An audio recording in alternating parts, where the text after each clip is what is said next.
Sometimes like just hanging out socially, people say, "What do you do?" And I go, "Well, I work in crypto." And I can't tell you how often recently I'll get the response where people go like, "Oh, is that still a thing?" Like people will tell me like, "Isn't Bitcoin like done?" I'm like, "Actually, it's pretty close to all-time high right now, right? So it's very much not done." Like, I'm sorry, it's not like, the front page of every newspaper because, at the moment, but it's certainly in a very, very healthy place. There were some examples of DAOs that were functioning quite well. Could you share the examples of what you think are like the best DAOs? I think there are two DAOs in particular that have put up a product that people from a diverse background seem to use. One is Uniswap, and then another one is also Maker, or now Sky. Okay, if there's one thing that people can expect to take away from reading your book once it becomes available, what do you hope that for that to be? Hi, my name is Lawrence Linker. I'm an executive, an entrepreneur, and investor in crypto. When I first joined the industry a little over 4 years ago, I had a lot to learn. And I found I learned best by just talking to people active in the industry with specific areas of expertise.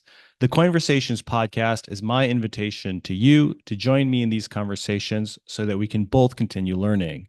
Of course, nothing said by me or any of my guests is financial advice, and you must do your own research before making any investment decisions.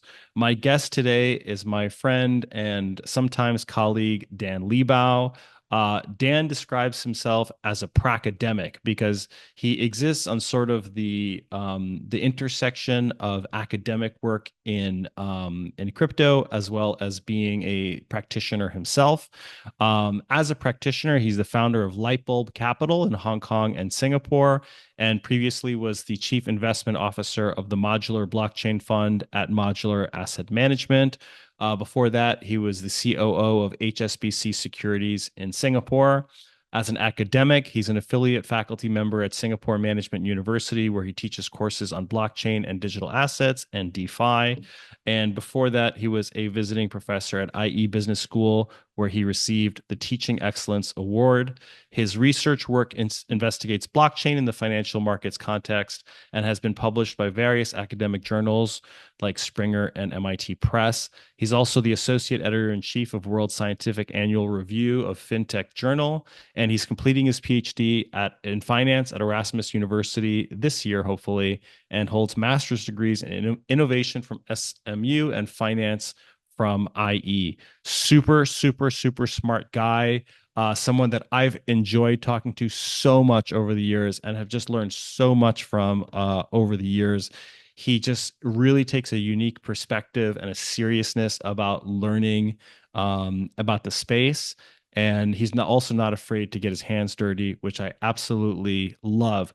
In this conversation, we talk a little bit about some of the professors that he interviews in his own podcast, the Blockchain Scholars podcast. We talk about a paper that he recently had published about the future of DeFi adoption and a survey that he completed speaking to different people about the future of DeFi, and a book that he recently wrote with a colleague about how financial institutions can work with DAOs.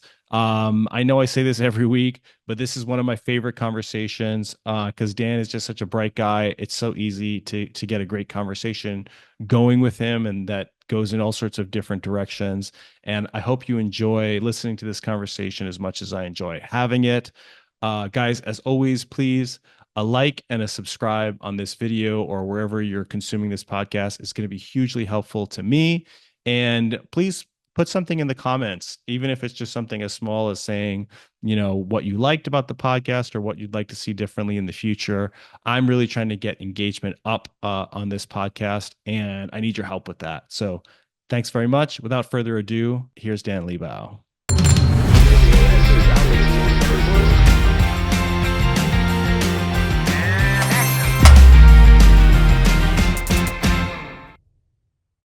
Dan, thank you for being with us. No, my pleasure. Great to be here. Great to have you on the podcast. So, Dan, I wanted to start by talking about your podcast. You've been doing a podcast for I think almost a year now, called the Blockchain Scholars Podcast, of which I'm a fan. I think I've seen every episode. Very different from other crypto podcasts out there because you're talking strictly to academics in the space. What was the reason that made you decide to start the Blockchain Scholars podcast? Basically, I thought there's a lot of podcasts in crypto, right? Lots and lots and lots. Sure. And many of them, I have to say, they are produced at a very, very high quality level. So, very sleek camera, very sleek sound, and it's all done very, very professionally. But sometimes I found there's a bit of a lack of depth when it comes to actual facts. So that's kind of one extreme. And then you have the other extreme where some professor that might be very, very knowledgeable and has the depth records one of their lectures, asks a student to kind of rock up with their iPhone, and from the last row, they kind of record what the professor says, right? So I thought both of these have something good, so maybe it's worth combining. So I thought I basically bring the professor in for 20 minutes, try to do as good as possible of a job on the production end, and then also ask some very pointed questions where the professor can, in layman terms, explain what their findings are of their latest research. And I hope that that's useful for everyone who sees any of the episodes. Yeah, great idea. And I couldn't agree more. It's funny when you mention about professors recording their lectures, of which I've seen quite a few of those. There's one in particular that stands out, which is the lecture given at MIT by Gary Gensler before he was chair of the SEC, and that was a very popular kind of introduction to blockchain, lecture that he's obviously changed a lot of his views on since then. So you have, I think, 12 episodes of Blockchain Scholars podcast. That's right. Complete now. And are there any that you felt like, were particularly interesting or that, you want to talk about now? Yeah. I mean, I will say one thing, right? When I started this, I thought maybe nobody comes, nobody agrees to come on the show. But I was very, very fortunate, and pretty much everyone I asked said yes. So I'm very blessed that even the sort of people from the upper echelons of crypto research agreed to come on the show. I think all of them have something special, but if I have to pick out maybe two, if I may, all of them obviously are great, but one with David Jermack, where he talks about the how Bitcoin and power consumption in the US kind of works in terms of the listed companies that are Bitcoin miners. That is a very interesting episode. And I would also say that Andreas Park's episode from Rodman in Canada is very interesting, where he tries to apply the concept of an automated market maker to equity markets, right, in a bit of a hypothetical setting. And it basically shows that AMMs could eventually save tons and tons and tons of transaction costs in the traditional markets. I thought that was also super interesting insights. I mean, don't get me wrong, all of these guys are top of their game, right? They publish in the best journals, they teach in the best universities. But yeah, maybe those are two anecdotal episodes that I can mention. Yeah, no, and I love this idea of people with academic discipline really doing rigorous research into our space, because I think you'll share this view, but we kind of operate in a space where a lot of the innovators and true groundbreaking leaders are very sort of academic oriented and very technical, but there's a lot of people in the space, operators in the space, who really just are just, hey, let's just try something and see what works, so it's super interesting to see people take a very, very serious attitude towards truth and fact about what's going on, and I've certainly learned a lot of really interesting things looking at your podcast. Can you share one insight from your conversations with academics that you felt really surprised by or challenged your view? Well, I think one general thing that you could say is that researchers are very data driven, right? And I mean, the theoretical research is very much based on logic, and as soon as they look at anything empirical is very data driven. And I think that is at times a very refreshing angle compared to what you usually hear in crypto markets, which often is very narrative driven, right? So lots of folks are, if they're loud enough on crypto Twitter, suddenly people start to believe in it, right? But then eventually these academics, maybe if they don't investigate sentiment in particular, they will just look at the raw data and then derive insights from there, which I think is it balances it quite nicely. Yeah, I agree. I'm going to take a break right now to hear from our sponsor. Ready for a real bank alternative using crypto rails? Meet Cast, the ultimate card to spend stablecoins and soon crypto at over 150 million merchants. Available to over 100 countries, it takes just 3 minutes to set up. Top up using USDT, USDC, or USDE from supported networks like Solana, Tron, Ethereum, Polygon, and more. Start spending instantly using Apple or Google Pay. Splitting a bill? Send money through WhatsApp or Telegram. Need to get paid? Get a virtual USD account and receive funds in your Cast account as USD stablecoins. Cast is the first true bank alternative for the globally mobile crypto economy and remote workers. Premium metal cards or Solana cards earn up to 12% in points, and Coinversations listeners get $10 in USDT for your next coffee on Cast. Just download the app using the link in the show notes. Yeah, so thanks so much, Dan. And I encourage anybody to go check out the Blockchain Scholars podcast with Dan Liebau. So, Thank you. Dan, you actually wrote a paper yourself recently about DeFi adoption, or actually, or views towards DeFi adoption. I want to dig into that. Can you tell our viewers, our listeners, a little bit about maybe what started? Like, why did you decide that this was an area of interest for you? And then tell us a little bit about the paper. Yeah. I mean, the idea behind the paper is to understand a little bit what experts' views are on the future impact of decentralized finance, whether it's the mechanisms or the technology, onto traditional finance, right? Because maybe in the future, DeFi primitives will be much more important than they are today. So we dig into that.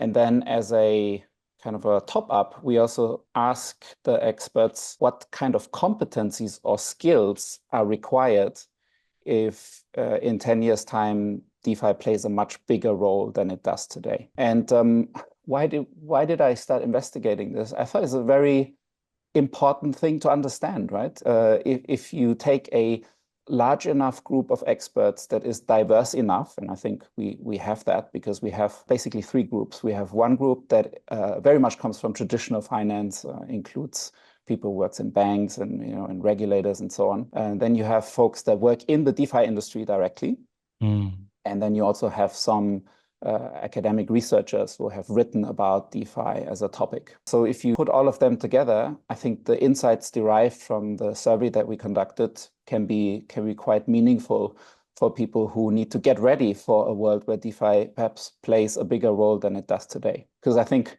the first insight from our investigation is that DeFi doesn't really matter today in finance, but that by 2034, it will is rated much more important than it is today. I think over 40% of the folks that we asked say that is important or very important by then.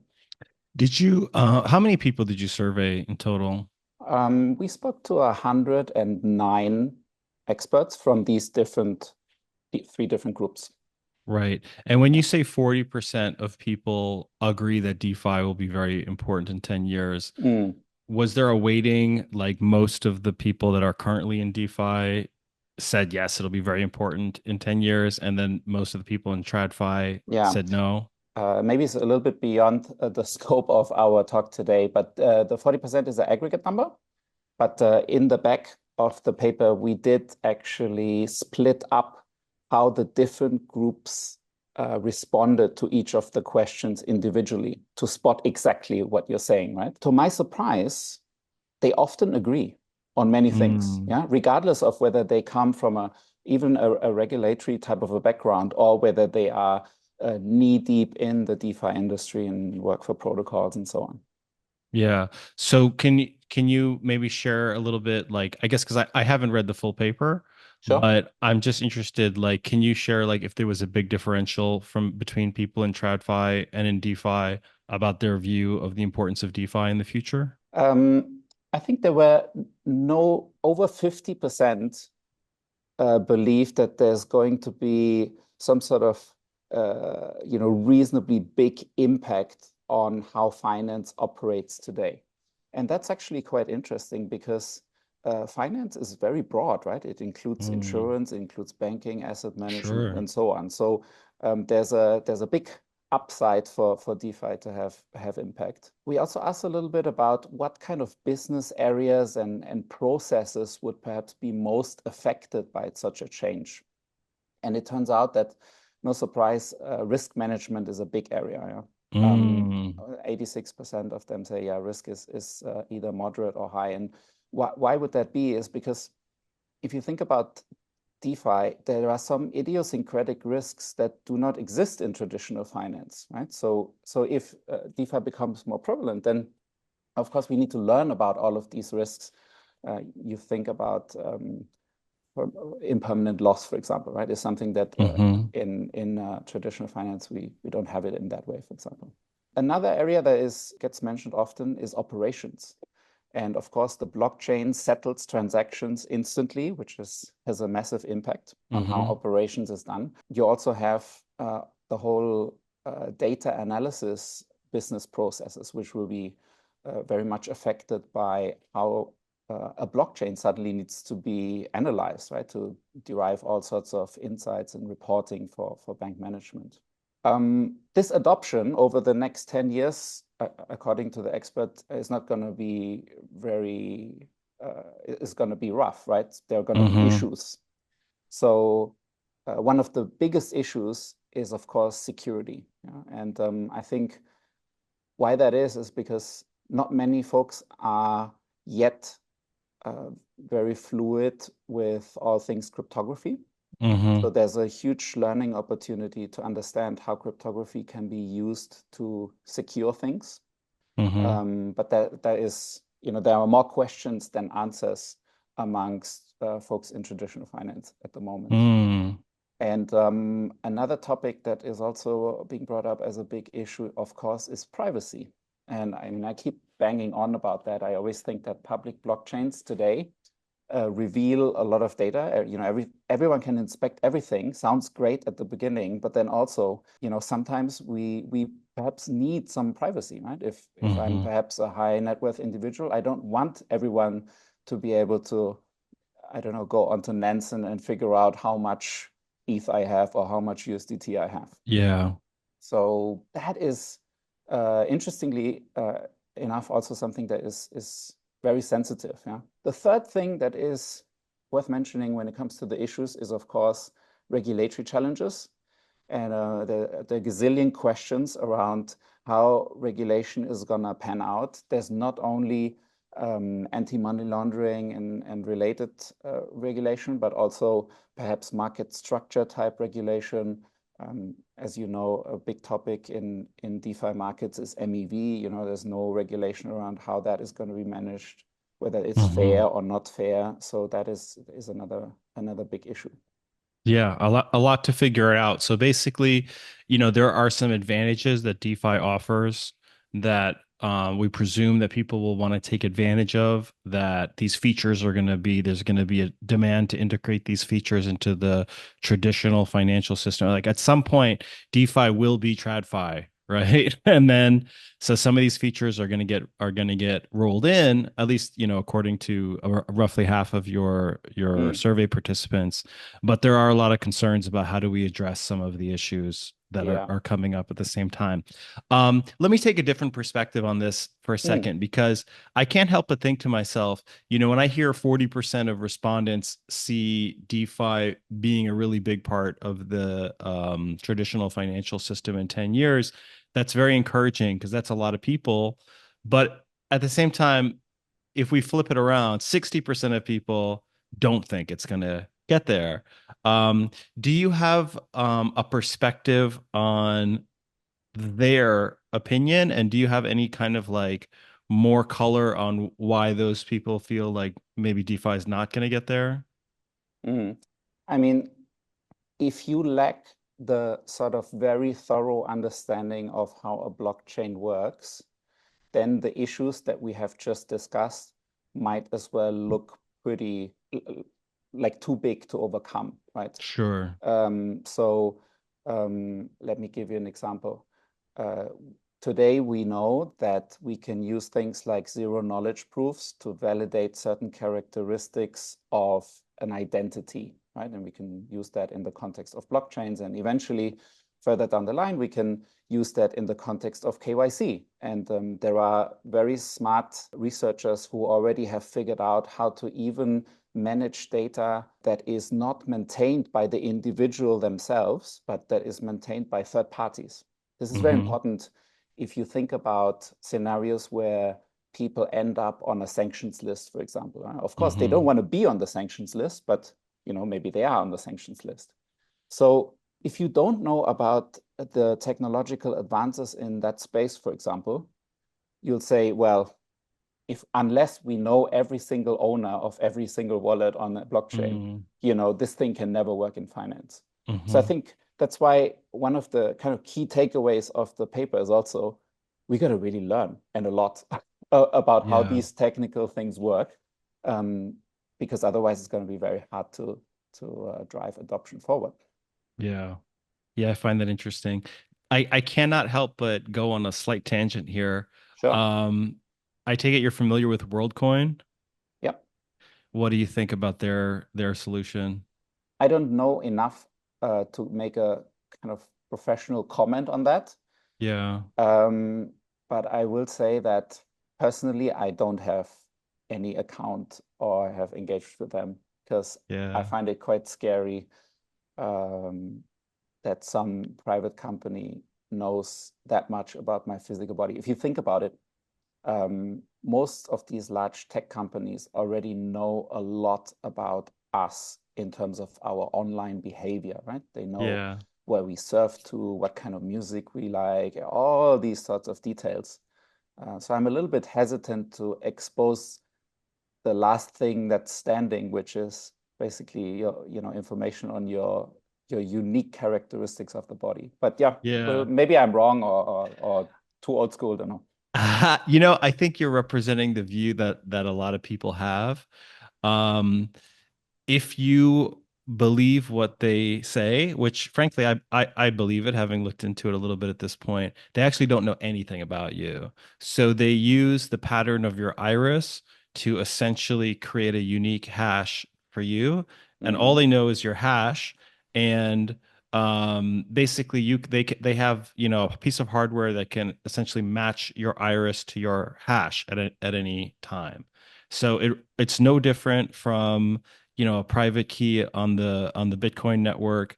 The only difference being that there is a way to essentially match your iris to your private key. So they really don't know anything about you. They don't even know, like, supposedly they wouldn't even be able to recreate. Not that I don't think you care about like your iris pattern necessarily, unless that becomes something that's used in other forms of security as well. But they claim that they could not even recreate your iris pattern from the hash. It's one way, right? So I think I've done a fair bit of research into this. I think that they have implemented a really, really, really compelling solution, and I haven't seen any other kind of Sybil resistance solutions that I find as airtight as what they have proposed. And I think that's going to be a really important part of kind of like KYC AML type stuff in a decentralized future. They have not been maybe perfect with the way that they've done their tokenomics and stuff, but that's kind of a separate issue. I mean, there's a bit of a spectrum here, right? So if you want Sybil resistance, you have to have very unique identifiers of an individual. And of course, the whole privacy aspect kind of sits on the other end of that spectrum. So it's not an easy nut to crack, right? I'm actually a little bit more worried what happened if this system got very broadly adopted and then suddenly you authenticate with this thing everywhere and everywhere, right? Yeah. And then the data that gets collected on the back of that can actually be Yes. uniquely attributed, maybe not to your iris, but then to your hash. And then if your hash is only Yeah. that it becomes a little bit more problematic. Yeah, and I think this is a little bit a part of the dangerous side of a blockchain future that we don't always talk about, right? Because sort of like what you were saying before about the privacy issues with blockchain in general, is that once you get burned, it's kind of like a one-way street, right? So you could imagine a future where, let's say, you know, everything like we already talked about, like Google, Facebook, Amazon, the big tech companies, Netflix, even, like they know so much about us. There's examples, there's kind of stories of this going back like 10, 15 years at this point, of people being able to predict like Amazon knowing, like based on a woman's purchases, like knowing she's pregnant before her husband knows, or sometimes in some cases before she knows, right? Yeah. The amount of sort of inferences that they can make about us based on our behaviors and stuff are and predictions are really crazy. And in the world of AI, where we're like, all constantly chatting with our little AI companion, I think it's just getting more and more going to be more and more extreme. And then if you can then one day sort of incontrovertibly identify all of that behavior and all those identifiers with a person, and specifically who that is, that's it, man. They've got everything, Yeah. right? So yeah, I totally hear you on this. I think this is an important topic Yeah. to talk about. Yeah. So okay, I'm sorry. Coming back all the way around now to your paper on DeFi Yeah. adoption, we were talking about Issues. the issues that were preventing. So there's that 60% of people saying, no, no, no, DeFi, 10-year, it's not going to be it. And I was hearing like maybe an implication that the folks that were in that 60% camp maybe didn't fully understand the technology, or do you think it is rather they do understand the technology and they have a informed opinion disagreeing with our ability to overcome these challenges? Yeah. I mean, one thing that's kind of interesting in that context is that people with a lot of work experience among this group of experts are actually more confident that DeFi is going to make it than those who are younger. Hmm. I shall not say younger, but have less work experience. And I found that very interesting because usually you associate longer work experience with older age, and older age with kind of less appetite for change. But Sure. it seems like amongst the group of experts that participate in the survey, those who have more experience perhaps have also seen finance evolve over the last, let's say, 20 Mm. years. Hmm. And they saw the impact of other technologies and how that changed the face of finance. So I thought that was kind of interesting as well. Yeah, that's a really interesting insight. Yeah, it Mm. almost like the fact that they have been through a few sort of technology cycles before, Yeah, lets them know, hey, like things are always changing, right? yeah. Yeah, that makes a lot of sense. Very, very interesting, Dan.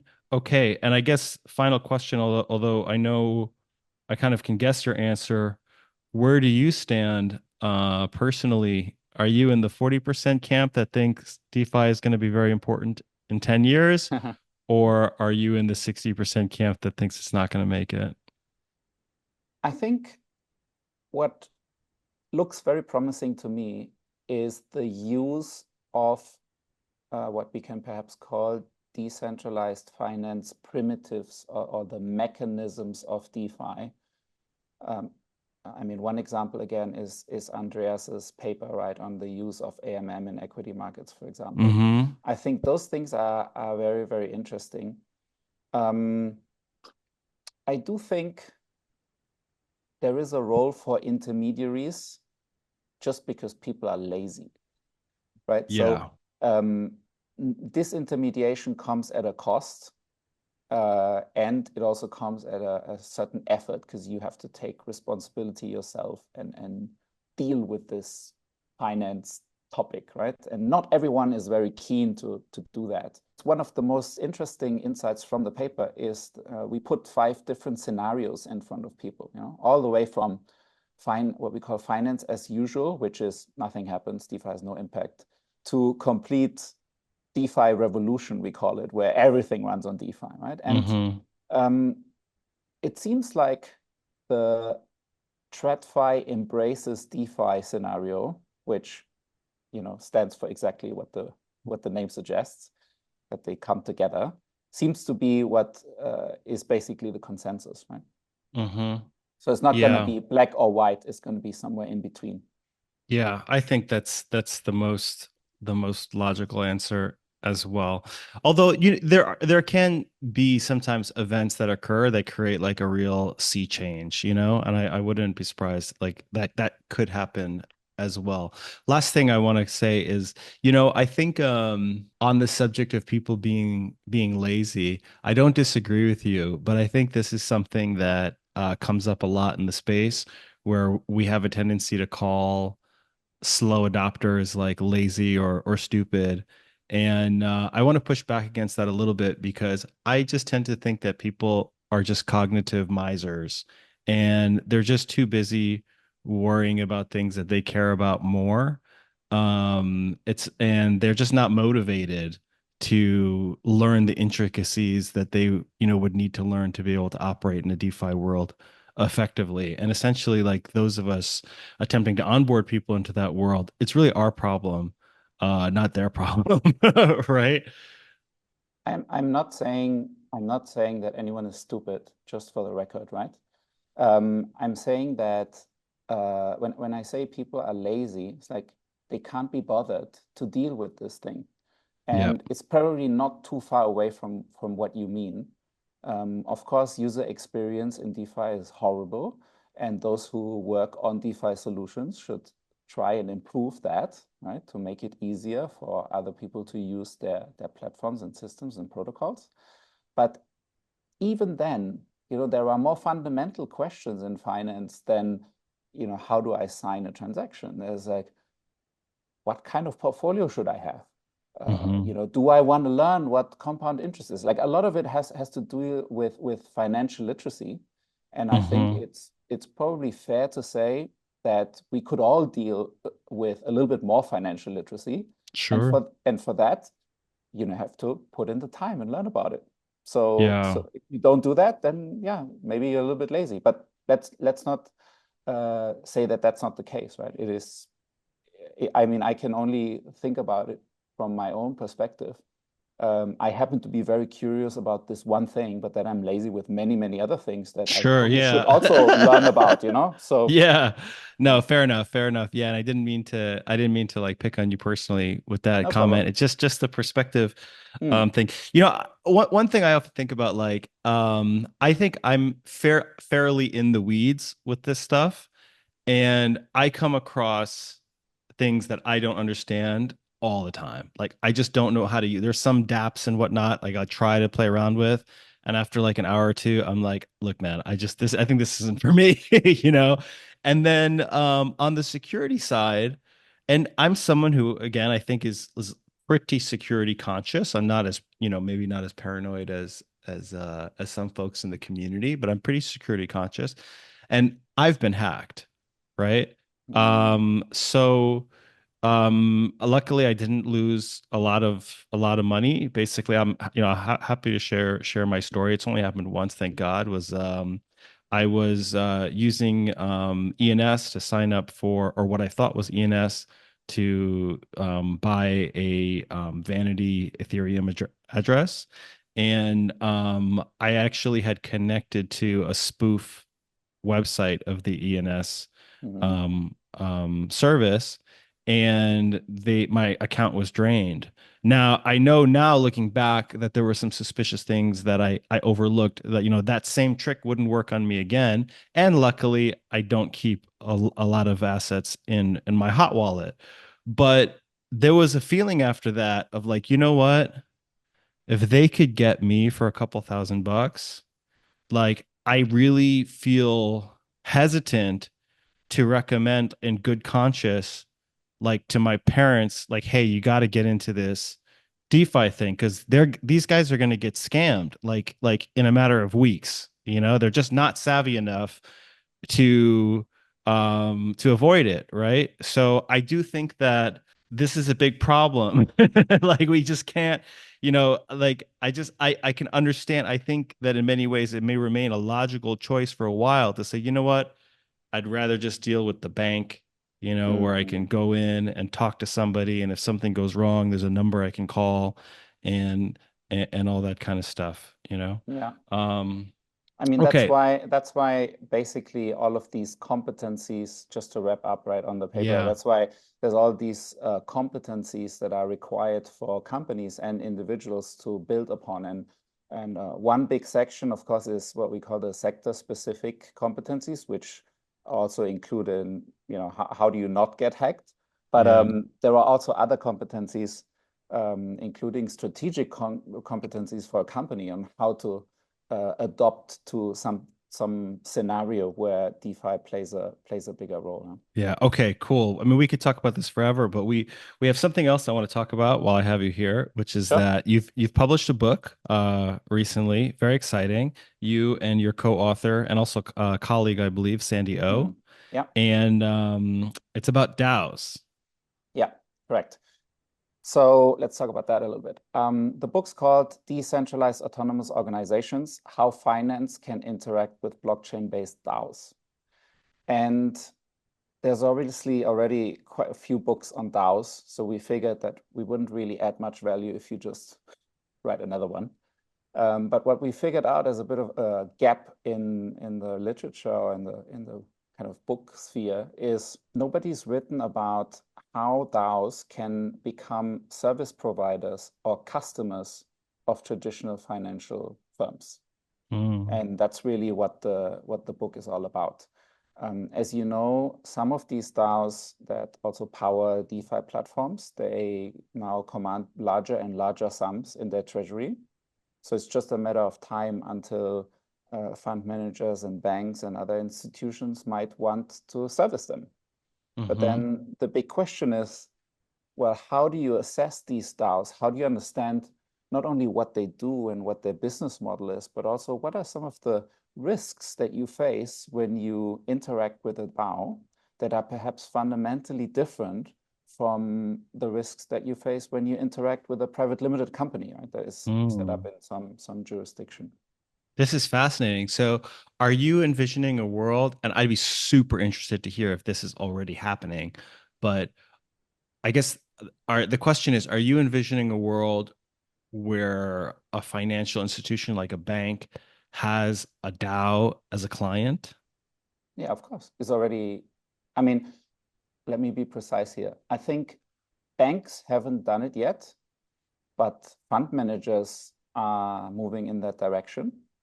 And Wow. that's super, super exciting, right? So if you think about that BlackRock tokenized money market fund, that is basically being used by the Arbitrum Foundation to diversify their DAO treasury portfolio. So things are moving this way, right? Which But which I'm is why. guessing, yeah, I'm guessing though that the legal agreement between BlackRock and Arbitrum would be between the Arbitrum Foundation. This is where it gets really complicated. So full disclosure, of course, Sandy and I are not lawyers, but Yep. we did interview a lawyer to write the book, and the interview is also published in chapter 7 of the book. And we talk a lot about legal entities and face off and all those sorts of things. But why I say it's quite difficult is because one assumption that we always had was that foundations are always the issuers of the token, which happens to be not really the case.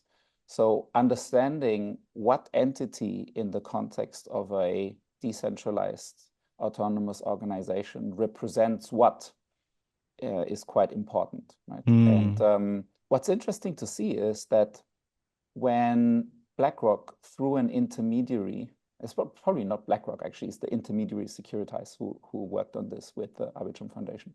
When they tried to pitch that idea, they did it through the governance mechanism that Arbitrum uses Mm. to take decisions, right?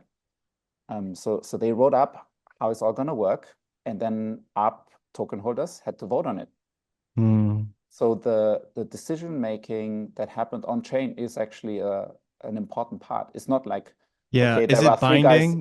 Yeah. Is it binding to BlackRock?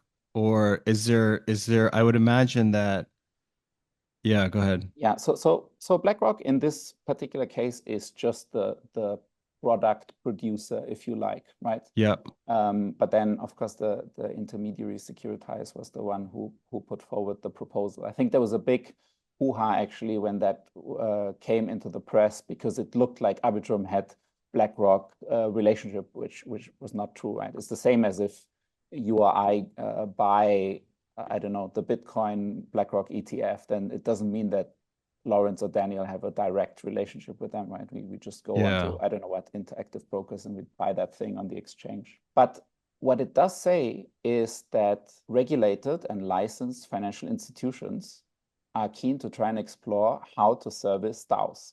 Right? Yeah. And Sure. Well, they're keen to explore how to service anybody with money, I'm sure, right? And and and if DAOs continue to accumulate assets, yeah, exactly, super yeah. interesting. Tell me, when did you guys start writing this book? I think we started a little bit more than a year ago. Okay, And I just spoke to the publisher yesterday, and I've got confirmation that by end of November is finally going to be out. I was hoping for it to be out a little bit earlier, but yeah, looks like end of November is very, going to be in the stores. Yeah. very cool. And we have so many great authors in this community. You know that I'm so proud of you guys, and it makes me feel like I got to write something. I don't know what I'm gonna write, but it's Well, gonna pick a this is topic gonna be and go for it. something. Yeah. Um. I guess the reason I ask about that is because it feels like the momentum for DAOs. I hope you don't mind me saying this. It feels like the momentum for DAOs has faded a little bit from my perspective. Like 2021 maybe was the year that people were like really excited about DAOs. It was being seen as like this incredible innovation that crypto is going to bring to the world, a whole new form of digital corporate governance. And there are, new projects and stuff will still have like a governance DAO, and that still seems to be part of the ecosystem. But there does seem to be a little bit less enthusiasm about it compared to what there once was. Do you see DAOs? I mean, am I mistaken by that impression? Are DAOs as Mm. important as they've ever been? I mean, I think we now know with any new technology, there's this trajectory, right? The Sure. follows like that Gartner hype cycle, I The think, hype cycle, where yeah. where there's a lot of excitement in the beginning, and then everyone's like, oh, actually, it's not that big a deal. And then people eventually start to realize once these things actually materialize and people start to really do things with them, uh, what the real role of it is. So I think 2 years ago, 3 years ago, everything had to be a DAO. Hmm. We started working on the book actually much later, where after investigating, we quickly became quite jaded because we realized that many of the things that perhaps people were trying or were misusing this concept for are nonsensical. Yeah. But then now we are at a stage where you cannot disregard the fact that there are some that are pretty big and Hmm. they're trying to do the right things. They're trying to engage with financial institutions. And that's where we hope the book hopefully adds some value, because imagine you sit inside of a bank or a fund manager and you've never dealt with any of this topic.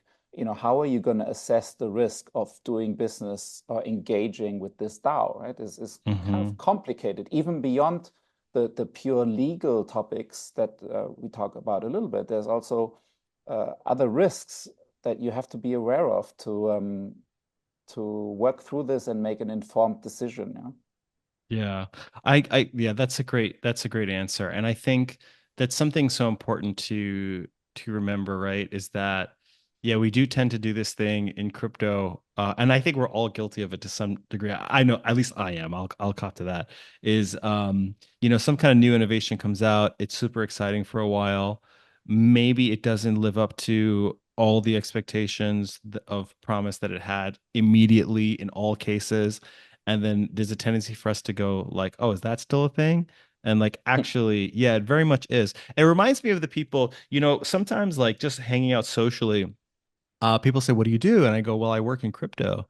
And I can't tell you how often recently I'll get the response where people go like, "Oh, is that still a thing?" Like didn't isn't like people will tell me like, "Isn't Bitcoin like done?"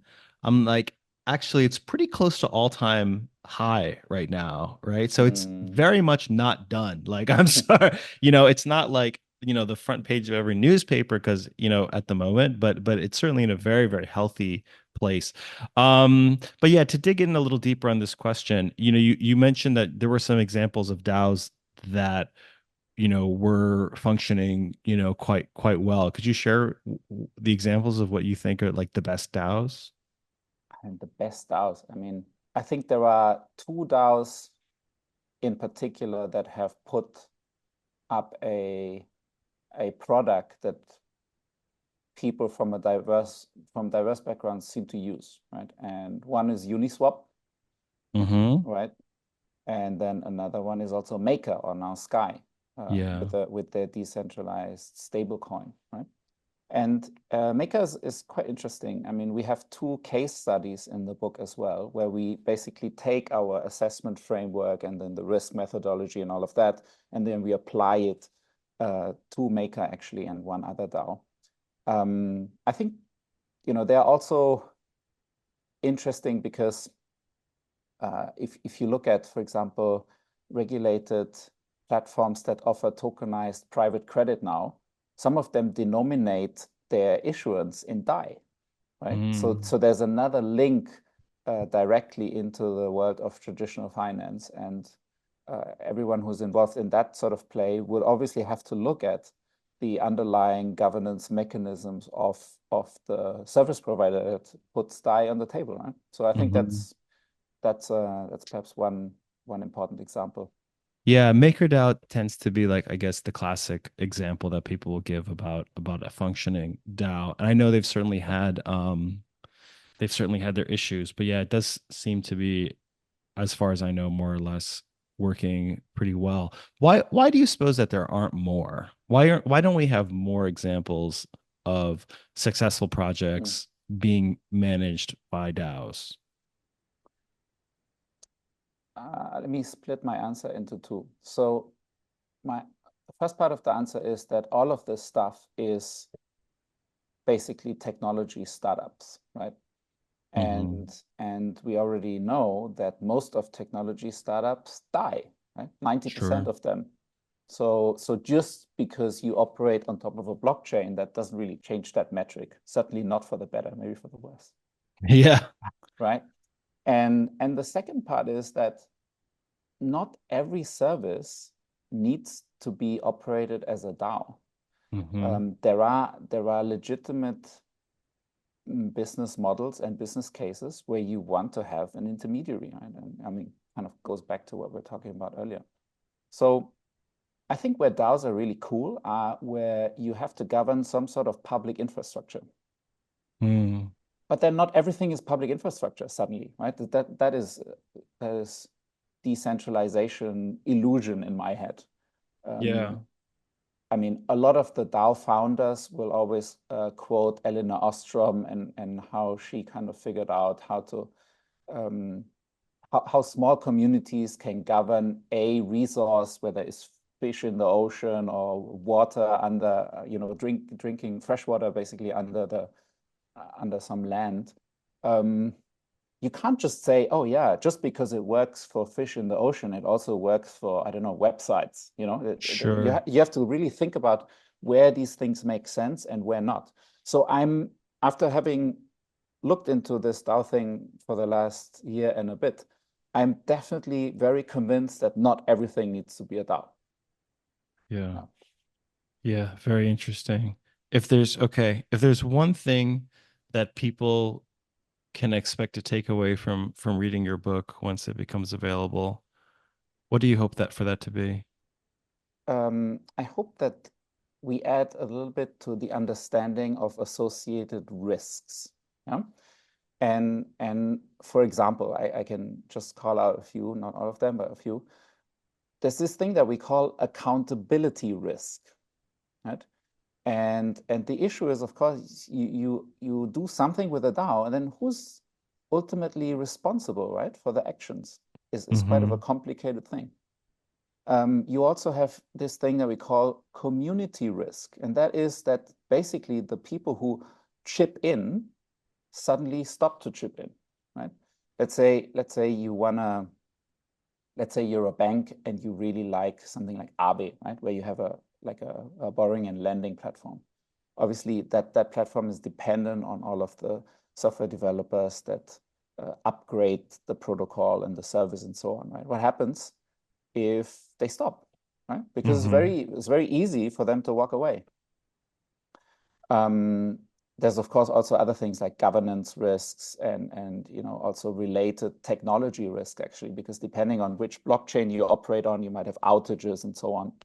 And all of these things, of course, in finance are highly regulated, right? If you think about Singapore as an example, you have the technology risk management framework that suddenly may also apply for these type of services. So the one thing that I hope is that we add some insight and clarity to the DAO related risks, so that people can understand better what they're getting themselves into if they choose to work with a DAO or for a DAO. Yeah. Great. Okay, Dan, I think we're coming up on our time. This feels like a great place to stop. Thank you so much for being with us today. I hope that people will check out your book and certainly at least your podcast. Can people get in touch with you? Is there anything that I can help you plug or share with our community?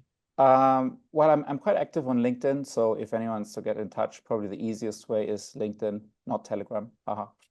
Okay, sounds good. Okay. Is it okay if I put a link to your LinkedIn profile in the show sure. notes? Okay, Yeah, great. sure. All right. Dan, thanks so much for your time. No, thank you. Bye. Bye-bye.